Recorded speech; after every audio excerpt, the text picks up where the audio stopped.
Friends, आज हम लोग रेशियो पढ़ेंगे। सबसे पहले रेशियो का मतलब क्या होता है। रेशियो को हिंदी में बोलते हैं अनुपात। रेशियो को इसको हिंदी में क्या बोलते हैं, अनुपात।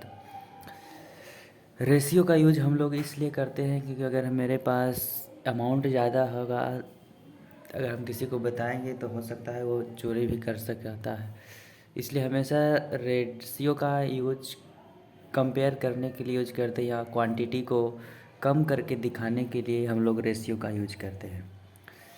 मान लीजिए कि ए कोई एक व्यक्ति है और बी भी कोई एक व्यक्ति है। एक पहला व्यक्ति है, बी दूसरा व्यक्ति है। मान लीजिए कि इसके पास 4800 रुपया है और बी के पास 3000 रुपया है।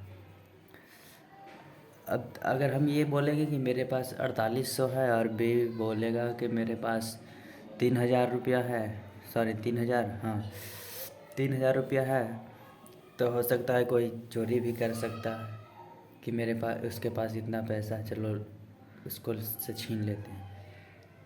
तब इस तरह के प्रॉब्लम को सॉल्व करने के लिए हम लोग रेशियो का यूज करते हैं। और इसको मान लेट यहाँ लिख देते हैं, यानी इसको मान लिए कि ए के पास इतना रुपया है, बी के पास इतना रुपया है। अब इसको रेशियो का मतलब यानी इसको अब रेशियो करेंगे, यानी इसको अब काट कैंसिल करेंगे, यानी छोटा करना है। तो ये कितना टाइम्स में कट जाएगा। सबसे पहले यहाँ जीरो है, 2 जीरो से 2 जीरो काट लिए। अब यहाँ 48 बचा है, यहाँ 30 बचा है। ये 8 का टेबल में आ जाता है और ये 5 का टेबल, यानी 6 का टेबल में दोनों आए, 6 का टेबल में आ जाता है। 6 8 जाए 48 और ये 6 5 जाए 30, यानी ये 6 का टेबल में 8 और 5 टाइम्स पे कट जाता है, यानी 8:5। यानी ए और बी का रेशियो कितना आ गया, 8:5। यानी तो हम लोग ये बोल सकते हैं कि मेरे पास 8 रुपया है और उसके पास 5 रुपया है। इस तरह से हम बोल सकते हैं। उसके बाद अगर ए का वैल्यू क्या हो जाएगा, तो ए का वैल्यू क्या होगा, जब रेशियो को हटाएंगे तो क्या होगा, ए का वैल्यू रेशियो को हटाएंगे तो 8, और यहाँ कुछ नहीं है तो हो जाएगा क्या, एक्स। यानी यहाँ एक्स, यानी एक्स क्या है, एक वेरिएबल है। एक्स क्या है, एक वेरिएबल। उसी तरह बी इक्वल टू क्या हो जाएगा, 5x। एक्स के बारे में पता नहीं क्या है, एक्स एक कोई वेरिएबल नंबर है, ठीक। तो ये हो गया, ए का वैल्यू 8x और बी का वैल्यू 5x। अब चलिए अब इसके कुछ इम्पोर्टेंट पॉइंट्स को देखते हैं। सबसे पहला पॉइंट्स ये है कि रेशियो को कभी डेसिमल में नहीं लिखते हैं, हमेशा सिंप्लीफाई करके लिखते हैं। अगर डेसिमल में लिखेंगे तो क्या होगा, इससे कि मुझे सिंप्लीफाई करने में दिक्कत हो जाएगा, सॉल्व करने में। इसलिए हमेशा अगर रेशियो इस तरह है 2.34:9:1, तो इस तरह से हम लोग नहीं लिखेंगे, इसको सिंप्लीफाई करके लिखेंगे। 9.1 यहाँ जीरो भी दे देंगे तो कोई दिक्कत नहीं है। डेसिमल के बाद 2 डिजिट है, इधर भी डेसिमल के बाद 2 डिजिट है, तो इस डेसिमल से डेसिमल को कैंसिल कर देंगे। यहाँ 234 है या 910 है, तो ये कितना टाइम इसमें कट जाएगा, इसको काटेंगे। सबसे पहले इसको 70 टाइम्स में काट लेंगे और इसको 18 टाइम्स में कट जाएगा। ये 35 से 2 टाइम्स में कट जाएगा, ये 9 से 2 टाइम्स में कट जाएगा, यानी 9:35। इस तरह से हम लोग लिखेंगे, ये सही हुआ। इस तरह से लिखेंगे तो हमको सॉल्व करने में दिक्कत हो जाएगा। सेकेंड है कि रेशियो को भी फ्रैक्शन में भी नहीं लिखते हैं।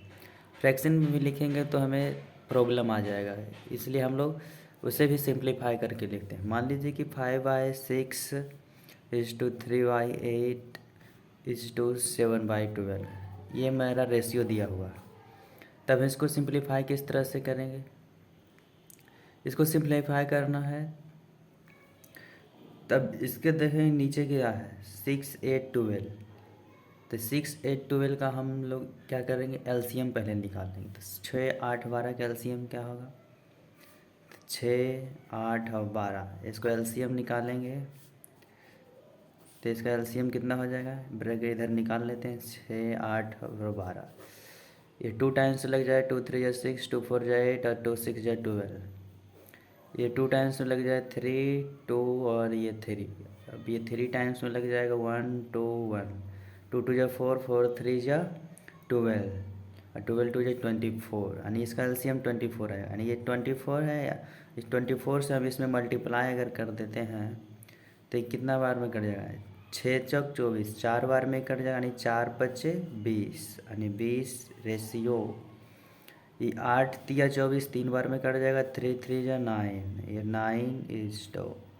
ये 12 से कट जाएगा 2 बार में तो 12 दूनी 24 2 बार में और 2 को 7 से मल्टीप्लाई कर 2 7 14 यानी हमारा ये रेशियो आ जाएगा 20:9:14। ये हमारा रेशियो हो जाएगा। समझ गए? थर्ड है कि रेशियो को मर्ज करना। How to merge ratio. Ratio को किस तरह से मर्ज करते हैं? मर्ज करने का मतलब उसको मिलाना। यानी उसको किस तरह से करेंगे? मान लीजिए कि A:B का वैल्यू दिया हुआ है 5:8, ठीक, और B:C का वैल्यू दिया हुआ है 10:13। A:B और B:C दिया हुआ। अब मुझसे ये पूछेगा कि A:B:C बराबर क्या होगा, तो आप कैसे निकालेंगे? सबसे पहले ये देखना है कि इस दोनों रेशियो में कॉमन क्या है। इस दोनों में रेशियो में कॉमन B है, B कॉमन है तो यहाँ B का वैल्यू कितना दिया हुआ है? B का वैल्यू यहाँ 8 है और यहाँ B का वैल्यू कितना है? 10 है। तो एक ऐसे ये हो नहीं सकता है कि एक जगह B का वैल्यू 8 रहेगा और एक जगह B का वैल्यू 10 रहेगा, जबकि ये दोनों सेम है तो इसका वैल्यू भी सेम होना चाहिए। तो इसको सही करने के लिए क्या करेंगे? अब यहाँ B कॉमन है दोनों में, तब इसको क्या है यहाँ इस पूरे में यानी इस सबसे पहले 8 और 10 है, कॉमन B है तो और B का वैल्यू 8 और 10 है, तो सबसे पहले 8 और 10 का एलसीएम निकाल लेंगे। तो एलसीएम ऑफ 8 और 10, 8 और 10 का एलसीएम क्या हो जाएगा? 8 और 10 का एलसीएम 2 बार में लगाए 2 4 या 8 2 5 या 10, अब नहीं लगेगा तो 5 20 दूनी 40 यानी इसका एलसीएम कितना आ जाएगा? 40 आ जाएगा एलसीएम। तब इसमें ये कितना है? 8 है, B का वैल्यू 8 है यानी B 8 को 40 लाने के लिए हमें क्या करना पड़ेगा? इसमें 5 से गुना करना पड़ेगा तो ये क्या हो जाएगा? 40। अब यहाँ 10 है, B का वैल्यू 10 है तो 10 को 40 करने के लिए इसमें क्या गुना करना पड़ेगा? 4 गुना करना पड़ेगा यानी 10 को 4 से गुना करेंगे तो 40 आ जाएगा। यानी अब यहाँ से लिख सकते हैं कि A, अब इसको मल्टीप्लाई करते हैं दोनों रेशियो, तो 5 को 5 से मल्टीप्लाई करेंगे 25 रेशियो 8 को 5 से 40, ये हो गया A:B। A:B का वैल्यू आ गया। अब ये B:C है, B:C बराबर क्या हो जाएगा? B:C बराबर 10 है और 13, इसको 4 से गुना करेंगे तो 10 गुने 4 40:2।